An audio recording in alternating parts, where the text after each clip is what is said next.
Happy LLC day. Still not recovered from conference at all.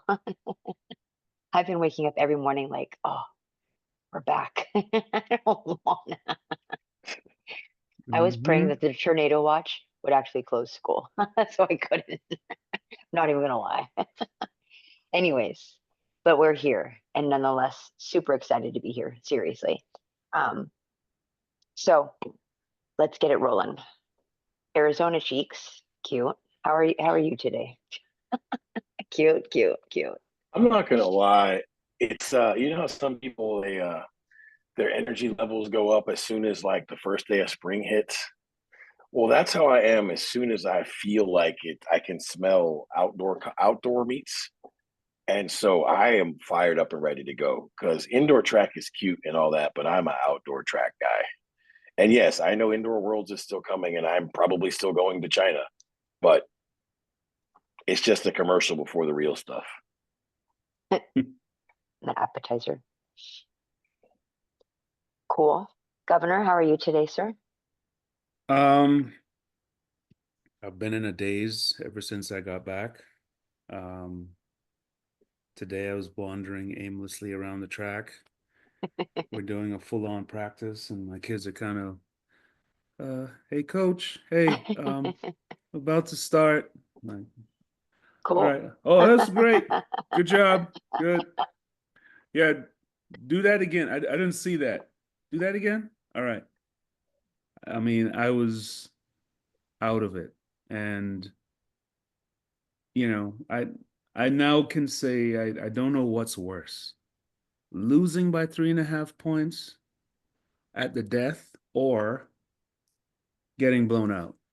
I don't know. It's a different feeling, you know, Mhm. but there is hope because we are made for outdoors, and I'm really excited for, what these young ladies can do. Um, I think even for them, I think it was just like, oh, okay, this is what it's like. So yeah, I'm all right. Heading to NCAA's next week. We have two athletes going, so we'll see how they respond. Don't forget to check your accommodations for the marathon, people. There's a marathon. Uh-huh. Road Yes. closures on Saturday morning. Uh-huh. It's in the participant manual, but there's road closures starting at 5 a.m. on Saturday. And then when you're departing on Sunday, the road closures start at 6:30. So make sure you have plan. Make a plan, Okay. get a plan. So The $10 million question is: have they fixed the hydraulics at the track? I didn't know that was an issue. Yeah, the hydraulics went out on the track last week. Just yeah, as I've heard. All Well, right. I'll tell you that they haven't stopped us from buying tickets yet. So yeah. Anyways, um, Governor, congratulations to your two athletes going to the meets.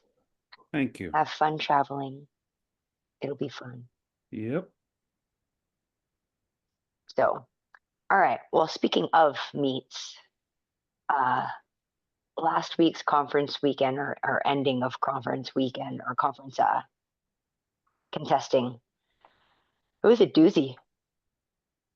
There's a lot that happened and a lot that didn't happen, for lack of a better way to say it. So, off tops, what's your highlight reel start with? Or low light reel? Um, I mean, let's just start with the granddaddy of them all. I mean, the SEC meet was insane. Um, I was uh tuning in and checking in on flash results and stuff like that. Mhm. And the meet never disappoints. It just and is a little crazy. I mean, the first time for Oklahoma and Texas. You know, from a bird's eye view, you know, the fact that Oklahoma did as good as they did, you know, is a testament to James and Hmm. his strategy going into the meet. He And had a plan. It was awesome. it was amazing. And it's a tried and true plan. And this is a thing that, you know, you can get sucked into a certain narrative in the SEC. There is the big sexy, as they say, you know, and they're Hmm. the sexy events. But if you choose to go the dirty route, if you choose to go throws, multis, jumps, you know, you can be successful. And I think James stayed true to his DNA from his time at Texas Tech. And those athletes went in there and they had a ball. So, I mean, kudos to him. Um, Texas A&M winning their first indoor title in history. Just say It, that again it's because that just it's sounds so it exactly. mind-boggling. It is. It is. Um, that was, you know, again, I mean, to knock Arkansas off their perch, you know, that was something that I wouldn't say I had that written down but they were at home. And from what I was seeing during the season, the regular season, I could tell that Pat was preparing. He was preparing to protect his house. So kudos to A&M winning the title. And Arkansas, what can you say? They have Yeah, the formula, you know. And I don't know that there was very much resistance. Um, and then if you go through the point sheet, I mean, there's so many stories that so many narratives. Um, Now, secondly, for me, I would say uh, what happened at the Big Ten. You know, Oregon sweeping the men and women's titles. USC having a mishap on a 4x4 and ended up losing the title based on that. But anybody that had any doubts about whether the Pac-12 could go and compete against the Big Ten, I think. Let me make my face. Exactly. Listen, the standardized Big Ten had to F around and find out. Yeah. Because I Yeah. think the Big Ten has been the team. I mean, having been in the NPSF, the Big Mm-hmm. Ten has been the conference that's talked the most smack about the The Pac-12. softness Yeah. of the Pac-12 and the NPSF. Yep. And they had to F around. And then they saw results happening during this year, but I think they thought, yeah, but they don't have any conference championship DNA, forgetting Mhm. that the Pac 12 outdoor meet is insane. And they're Yes, it like, is. yeah, we'll see what happens when they get here. You know what happened when they got here? They showed up with 2 feet to your chest. No, it was Listen, really cool. the two, like the West Coast folks, the three in particular, they shut some people's stores down.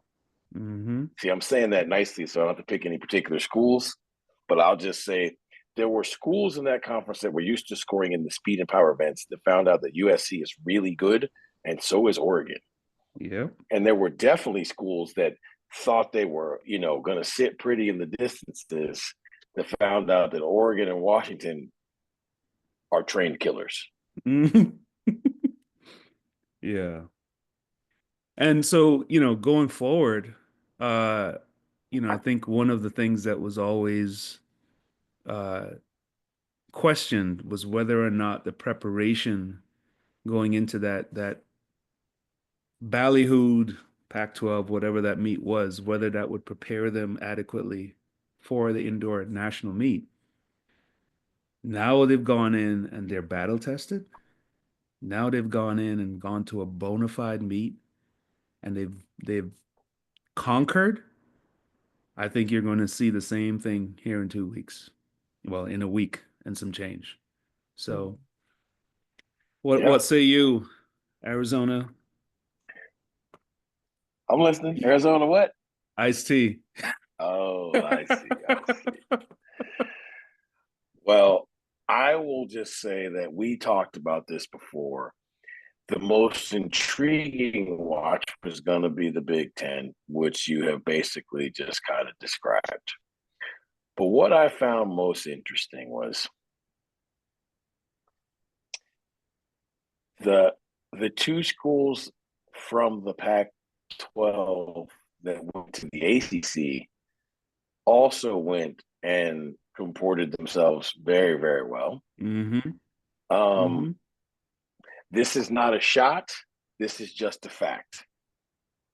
The ACC is the worst of the four Power Four conferences currently. I'm not condemning them. I'm not saying it's going to be this way forever. But it used to be the ACC was like SEC light. Mm-hmm. That's not the case anymore, right? Like the SEC is still pretty much the power brokers. The Big Ten has added the monsters from the Midway, from far out west, and so now they are a juggernaut that doesn't know how to use all of its powers yet, but they're going to be a giant problem. But what I want to talk about is the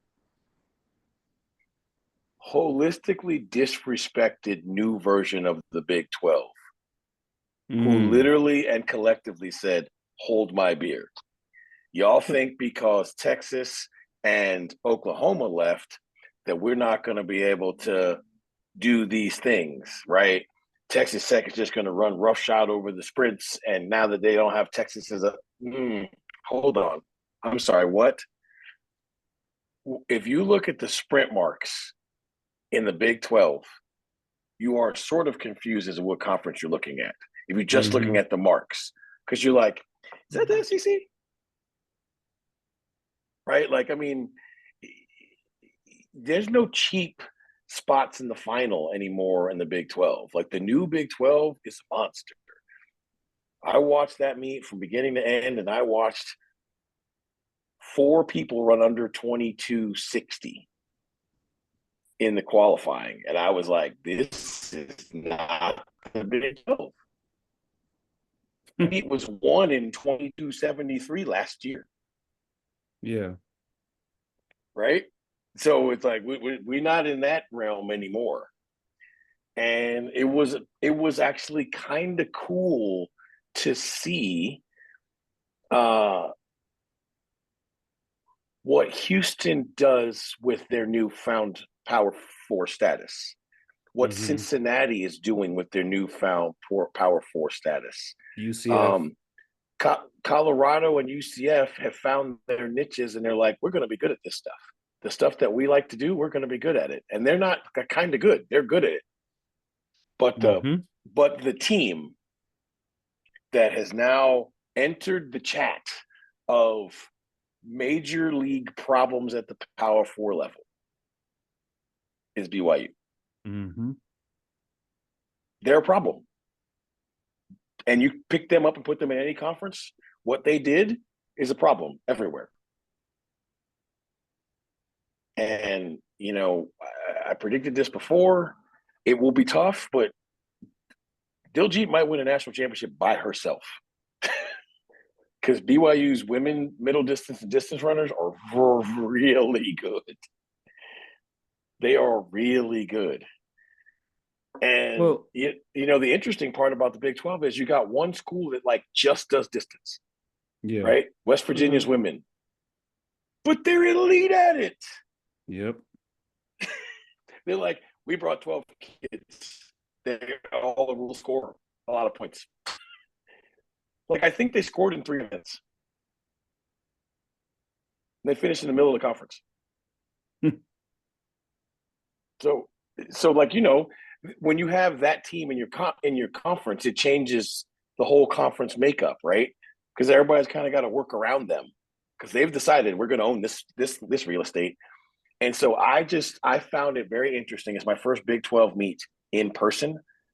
I found it very interesting because I had a lot of preconceived notions of what I was going to see added to the I know who left And then I watched the meet. I was like, I feel like this meet's better now than it was before. Well, let's call it what it is. I mean, there was dominance, especially on the women's side, and recently on the men's side from Texas. That was their mandate to win, right? Mm-hmm. And I remember, when I was at Texas, there was a resignation by certain schools that, okay, this is what I feel like that is now gone away. And I feel like you're going to see a lot more parity. And I think a lot more teams, TCU, are feeling and going into that meet Yeah. like, you know what? We can play, Hmm. you know? And it's not just limited to certain events. I see, you know, other teams getting an identity and Hmm. going in there and saying, okay, this is our best. Let's see what you got. I know I'm gonna sound like a homer on this, but is TCU the most improved Power Four team in the country? I mean, is that even a question? I No, mean, I mean I don't have deep dives at everybody else. It feels like it. yeah. It feels like it. Is that not the most points that they've ever scored at indoor conference? Um, on the women's side, it's our highest finish Highest finish. indoors. Okay. It's not our highest point score. On the men's Okay. side, I still haven't done it. I can look it up now. On the men's side, I think that is our highest point score. That's awesome. Definitely our highest finished on the men's side. Uh, I don't know about highest, but definitely because Up I'm there. not keen to the 90s on our finishes. But yeah, no, I mean, definitely thank you. And it's a tribute to Katie's leadership and wanting to have a whole team, not just Hmm. a faction of a team. And I think that it is, you can tell we've made a dent because there's a lot of conversation about it and Yeah. whatnot. So, and it's, everyone says this, you giggle at the end because you left bullets. Hmm. So, I mean, it was fun. It was exhausting, but it was fun. Good God. Talk about doing it the hard way. I, I'm gonna go out on a limb and say this. Within the next couple 2 3 years, Cincinnati's gonna be a problem. They have a very interesting DNA that matches their school very much so. Hmm. Hmm. There are a lot of, not that the playing grounds have leveled, but it's a bigger playground for sure. Hmm. So it is very interesting because, in the Big 12 before, you didn't think about these teams that were quote unquote towards the bottom portion Hmm. floating to the top, and had you said to me, who's been on the staff in well, the most recent version before now, Big 12, that we're talking about getting third place on the women's side Yeah. and middle of the pack on the men, I've been like, what a crack are you smoking? But you do the math and you're like, oh yeah, yeah, that's what it looks like. Um, so my observation is on the whole, as many great things and like amazing things happened, how many things didn't happen. So, the one that sticks out the most right now, just as talking, and I know I'm very pole vault biased, but the no height Hmm. from the A&M vaulter. Yep. And it was just like, and granted, he's got his ticket to Natty's already, so that's not something super, but like, So that was there is crazy. there is a backstory, and Okay. there was a 1 hour delay. Got it. because there was some equipment failure.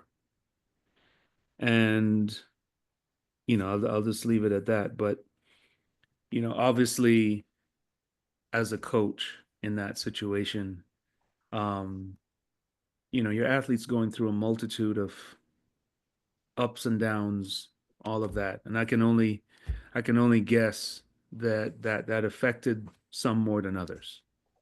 Mhm. But yeah, that was a factor. Interesting. Tell you what, if you're gonna know how to at a conference meeting at home, he picked the right one because they won. Yeah, Like literally, nobody's ever gonna remember that or talk about yeah, that. And when he yeah. gets his conference championship ring, he's gonna forget about it too. That's right. But if they had lost by 4 points, Ooh wee. Yeah. I mean like that's how thin sometimes things can be. If they lose by 4 points, he might transfer schools. You know what I mean? Because people like to kill people on the internet for stuff. So I'm happy. I mean, would you say that you had Oklahoma finishing second on the women and third on the men in their first year in the SEC? Not without dissecting it, no. Right? Like everyone, and they posted on their social media, oh, we weren't ready for the SEC. We're about to get eat up by the SEC. And they went in with intention, like you guys said Mm-hmm. earlier. So, I mean, I think it's great. I think it's awesome, and I hope it keeps going because why not, right? So their score line: 14 points in the vault, 11 in the long jump, 13 in the triple, 16 in the pent. Hmm. I, I will say this. Not only did I not have them getting second and third on my bingo card, I'll be completely honest and forthright and tell you that I don't think that I ever in my life thought they would ever get second or third Mm-hmm. in the SEC. And if there's a coach in this country that has earned a substantial raise, it's probably James. Yeah. Yeah. Because look, if you look at the teams he beat, the coaches he beat, the programs he beat in his first year in that conference, In Yeah. the conference. listen, That's the conference. yeah, he's in the conference. So huge kudos Yeah. to OU for knowing their DNA and going in and being unabashed about who they are and what they were going to do and how they were going to do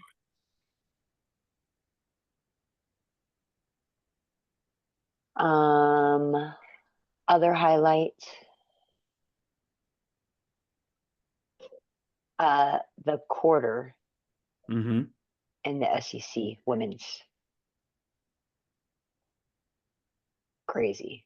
Insane. 800s 800s across the board. I don't think it mattered in any conference. 800s across the board were fast. it. Uh, Yeah, the 800s were wild because they were fast in the prelims and fast in the finals. Like mhm. the two Oregon kids running 146.5 in the prelims, it's like, huh?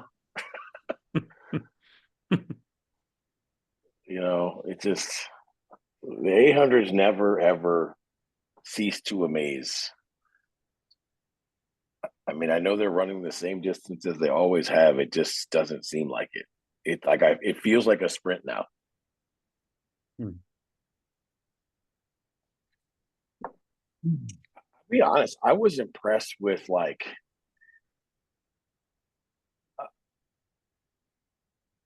the the American and the Mountain West and um is it the MEAC? No, what Mm-hmm. conference is that? What the conference is? No, what conference is Alabama State in? I don't want to mess that up. Swack. They're in the SWAC. Yeah. The SWAC. Um, like there were just people. People showed up to the chili cook-off with good chili. You know what I mean? Like everybody went and they went and did their shopping.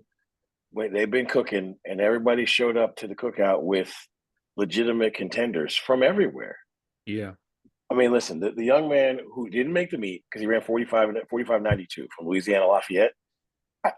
I know we can't do this, but he deserves to be in the meet because his 45.92 is substantially faster than 45.8s and 45.7s on the super tracks. Mm-hmm. I mean, it just is. It's a superior effort. So, you know, I'm impressed with the coaching that's going on around the country. I think folks are coaching. It's about time. Just kidding. I'm just kidding. Just kidding. I'm kidding. Don't get your butt hurt.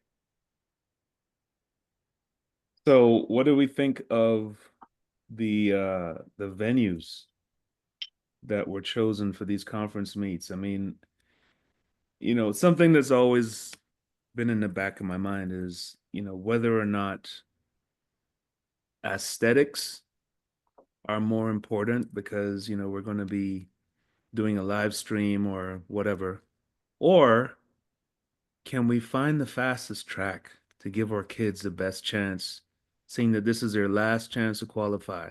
Is that even considered? You know?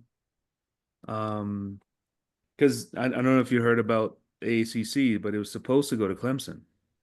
Mm-hmm. And they put a kibosh on it because there wasn't adequate seating. And so they ended up going to Louisville, but Louisville had another meet. So they had to push the meet to Saturday, Sunday, Monday. And it ended up finishing them 2 hours before the deadline to get your marks in. Yeah. Yeah.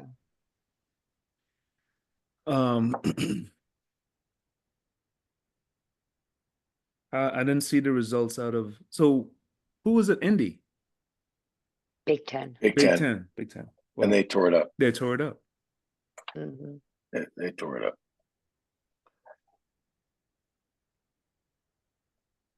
I think, listen, I like indoors, so nobody has to kill me for it, but I don't love indoors. And part of the reason I don't is because outside you can make a level playing field, right? With the width of tracks for the most part, especially championship level tracks, even in lane one, you can win stuff and be good.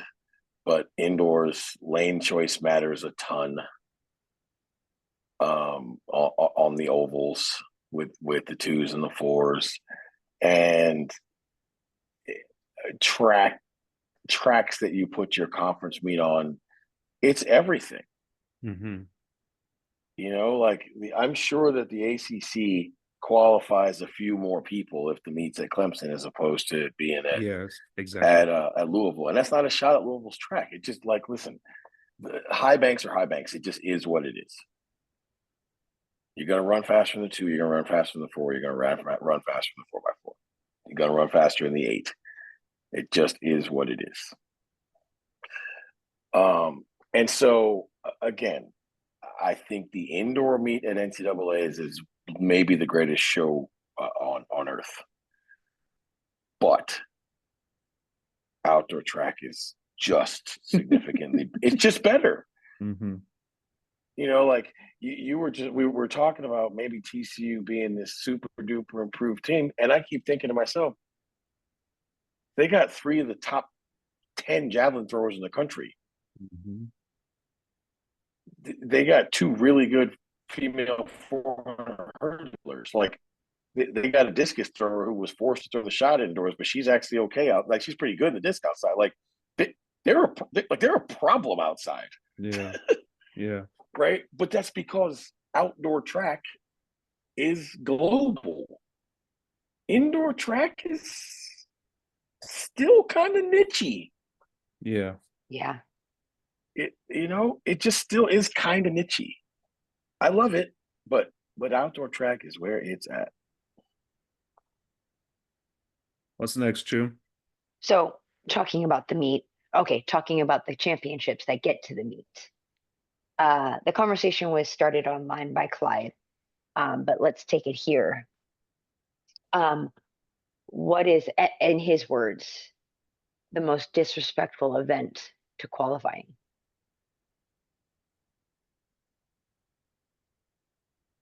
I mean, I threw it out there first in the HEP, 57.72. Like that won the meet for a number of years. A number of years. Mhm. And here you are, you have to. What's even funnier to me is that I think the Pent were harder. I mean, it is It's hard almost as well. 4,200. Yeah. I mean, Yeah.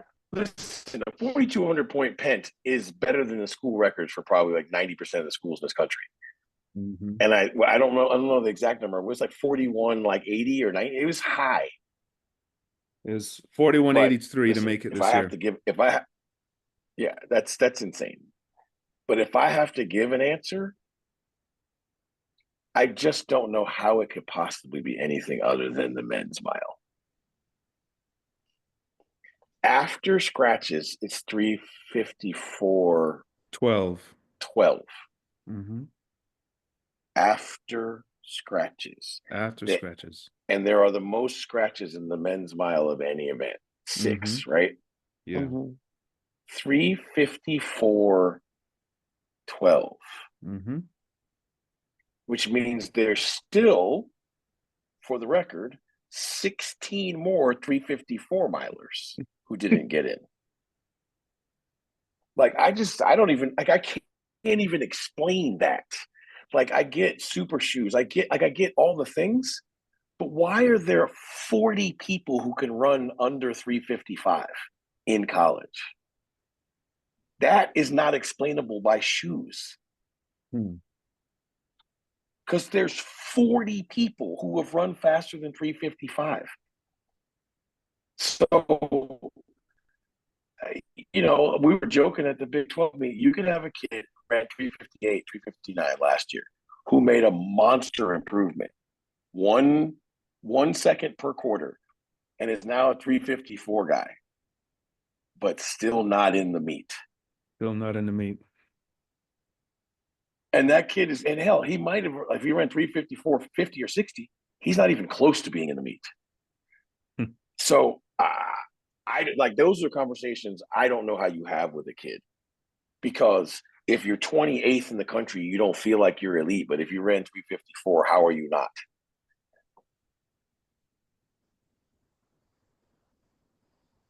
So that's my take on the redonkulousness. I think that this year, I know we say this every year, this year has some of the most ridiculous things. I mean, the women's hurdle is 8:10, and we're like, ho hum, because that's been faster. It was 8:12 last year. And we've learned to respect it. There's 7 guys that ran 45 seconds that aren't in the meet. Listen, folks, I know, in all deference to Sir Lucius and how he thinks, and I get it, 45 seconds under a roof is fast in anybody's program.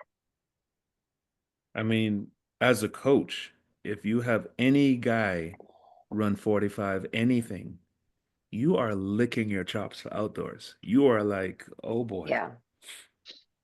Yep. I mean, because it's a different race. It's a different race. 7 guys ran 45 seconds, funneling down into one lane and making multiple turns. That didn't make the meet. That's just outrageous to me. So I did a little bit of a deep dive into events that like jumped out of the chart, jumped out of the page at me. And the one thing that we have not discussed yet is that 9:24:22 made it in the DMR last year. 9:21:23 made it this year. Yes. That is insane. But all the 350, 350, 354 guys makes it all make sense, right? Yes. Oh my goodness. Because now you have multiple, like, Listen, there are folks, do this for yourself just because you'll be entertained. There are multiple schools that have 4 guys under 4 minutes. Mm-hmm. There are multiple schools. There are some schools that have 6.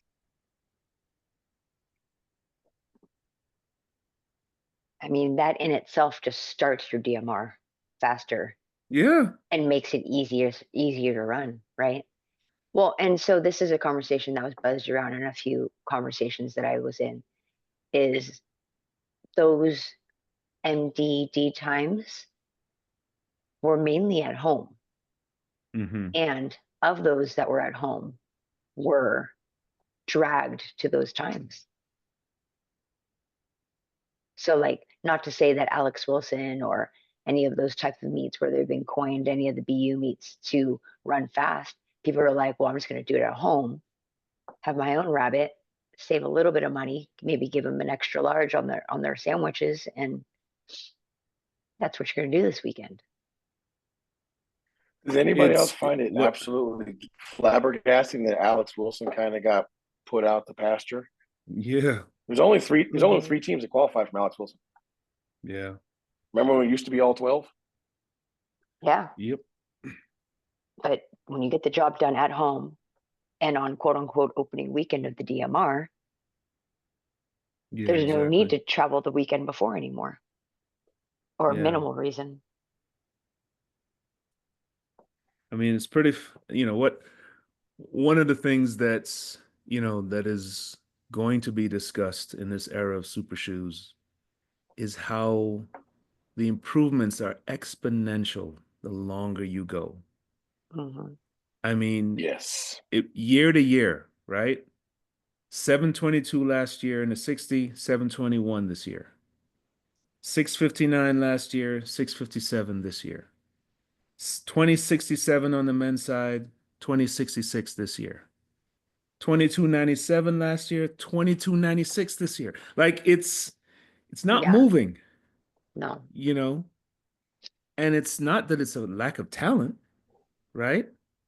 But when you talk about a 3-second differential between one year and the other, you that's know, scary. it is. It is. Um, Because it's not just the top, right? We're talking about that's the 12th place team. that's the 12th place team. Yes. You know, And you talked about disrespectful like cutoffs. You just named 2, 657 and 2066 after scratches. after That's scratches. 2066 after scratches. Mm-hmm. And one of the guys scratches a 20.2 guy. In the 60 hurdles, 812 last year, 810 this year. Men's hurdles, 766 last year, 761 this year. You know, like it's pretty steady. There was a jump with the shoes, and now it's Mm-hmm. steady. Yep. It's leveled off. Probably the biggest improvement is in the women's shot put. Last year, 1719 made it. This year, 1763. Wow. That's so 1763 far. It's so to far. make it. Are they wearing super shoes? Has there been any new technology in throwing shoes in our existence? I mean, No. I oh my mean, God. they made the uppers more comfortable, but no. Yeah. How about this, guys? So none of us are distance coaches, but what do you guys make of this? The top 2 milers on the men's side didn't declare for the mile. Mm, The record holder in the mile is not running the mile. that's wild.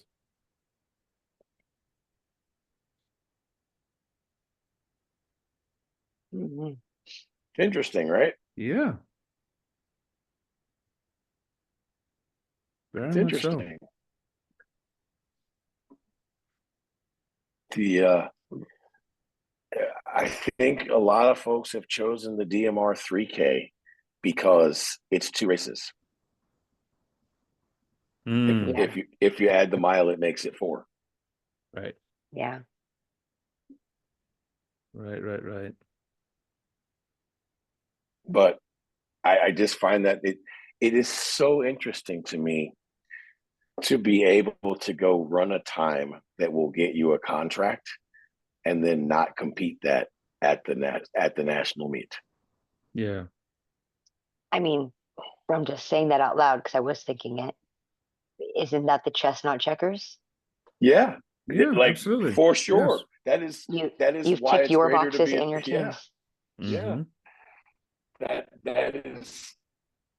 That is why, at least from a professional contract standpoint, it is better to be a distance runner, because you can go run that fast in the mile in a one-off and then go do DMR 3K or DMR 5K or whatever the combo is that you do, and it be okay. If you're Yeah. the fastest quarter mile in the country, ain't nobody going for you. Well, I'm just gonna run the 4x4 because it's only one race. It's not a thing. I mean, Well, there's some schools who look at it crazy when a quarter miler who's also qualified the two doesn't run them both, even though we know that that's almost physically impossible. well, the thing about it is like it's called planning. Yeah. It's called Mm-hmm. what is our objective, right? And does it mean that what's necessarily on paper fits what we're trying to do? And it sounds like there's some pretty hard conversations that are being had and the kids are buying into it, right? Because of course, why wouldn't you want to go shine at the biggest meet of the year, Hmm. right? But they're bigger fish to fry, and I think these kids are starting to understand, and coaches are really starting to shift the narrative to what is best for you at this time. Hmm. Well, and I mean, what athlete, let's be honest, and coach to that extent is going to say, yeah, give me the more races, give Mm-hmm. me the more opportunities to mess it up, right? Exactly. Yep. If you're So, thinking like a business. yeah, Mm-hmm. return on investment. Your Yep. ROI has to make sense. It's called leverage. Yeah. And you go out and run the monster mile because the mile time is going to get you the biggest contract. Right. You run 3:48 in the mile in college, like, I mean, to that end, like, he has a Nike NIL deal. Mm-hmm. But yeah, and maybe the sprint equivalent is you're a 44 high, 45 low guy who goes and runs like 2030, Mm-hmm. 2015, 2020, and then don't run the two. Yeah, showing value. So just combing through all of this, I think there's literally only one event that dropped in quality in terms of 12th best. Can you guess what it was?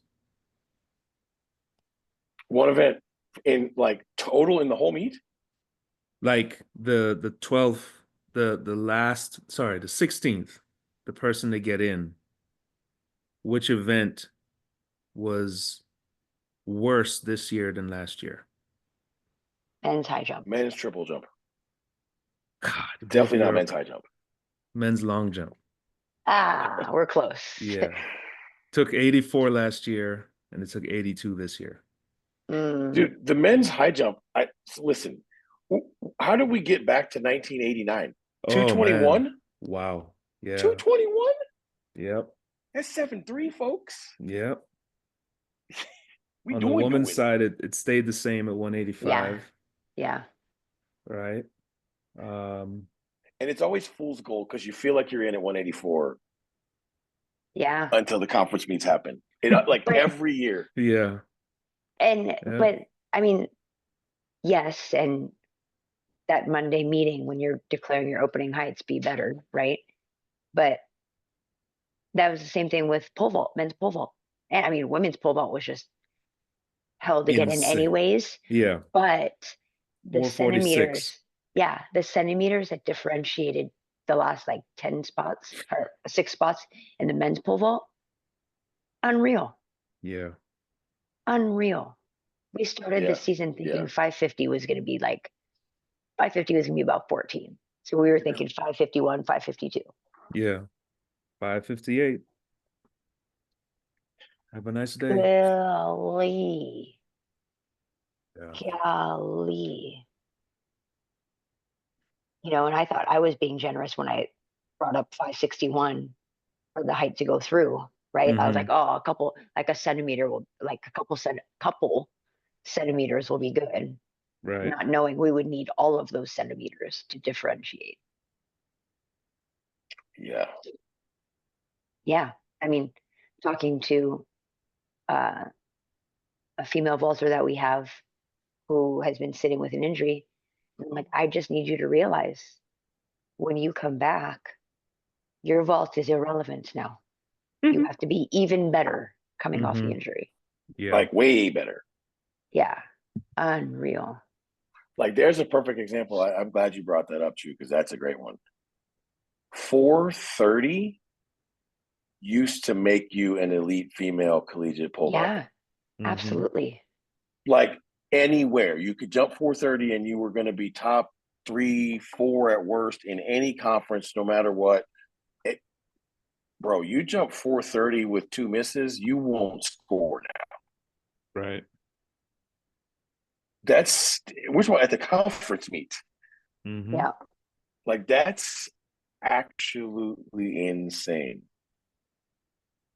Mm-hmm. Crazy. Well, that was a lot to unpack. I'm tired all over again. So Feel one like of you these competed. days. It One of these just days. it's just so here's a good reference. So in 2011, 205 made it in the women's 8. Yeah, I saw that. I saw that spreadsheet. Well, In I told, go ahead, say it. 2011, 439 made it in a mile. 915 made it in the 3K. You've got to run 848 now. 1609.54. Now you got to run 1528. And the DMR, it took 1109.67. You got to run 1051.88 now. Mm-hmm. It's wild, man. Yeah. It's definitely gone crazy. So the story that I've been telling to the current 800 people that we have of when I first got into collegiate coaching in that was 2015-ish. I remember at a D2, we were recruiting a 210 girl. And I was like, dang, this is so fast. Like, and she was fast at the time, right? Coming out of high school and just unreal. And everybody on the West Coast was after her and whatnot. And we signed her. And I was like, oh my gosh, like we got it. Like Mm-hmm. 210, so fast. Holy schmoly. And now I'm like, that's just 210. I don't know. You probably would. How? 210 would be a borderline as to whether you would let a young lady walk on. I mean, at And 210, you I'm probably like, would only let her walk on if she had a good 4 or a good mile. and that's what I was just saying is at 210, I'm looking at what other supplementary events are you doing? What have you Yeah. done? I'm asking Mm-hmm. what other sports you've done to Yeah. know where Yeah. this needle's going to go. Mm-hmm. Where at 210, I've been like, yep, let's go ahead and sign that paper. Let's send that out right now. And now I'm like, I don't know. What I find most interesting about the 8, though, is there's still extremely small number of people that run under 2 minutes. Yeah. Yeah. But there's just a mammoth number that have run 2 minutes to 2:02. Yeah. Yeah. Like just a absolute dump truck load full of people that have run 2 minutes and some change to 202 flat. I'll keep singing this till the cows come home. Shoes have taken the bottom and raised Oh, yeah. the bottom. The floor, Oh, yeah. yeah. The shoes have just jammed the floor up. Yes. Yeah. The saving grace, and I think with all the technology that's available, is that Bolt is still one of one, right? Yeah. There's still only one Van Niekerk, right? And I think for our existence, I think that's what it's going to be. The floor has been raised, and it makes things a whole lot more exciting. But the top people are still going to be the top people. Mhm. You know what my theory on that is? The very, very top people were in most cases physical freaks at efficiency. Yeah. So they are the hardest people to help. But if you were just athletic and just thugging through it, but your efficiency was bad, Mm-hmm. the shoes help you overcome that inertia, Mhm. Right. right? Because they keep you moving forward. Yes. And because of the carbon fiber plates, you don't amortize on the ground as long when you have duck feet or when you run kind of pigeon toed or whatever it is. The carbon fiber plates and and the rocker mechanisms and those kind of things that are in these shoes, they just kind of help you overcome inertia better. But the truly elite in almost every event, they were already doing that. Right? Like Wade Van Niekerk is just not on the ground very long. Right.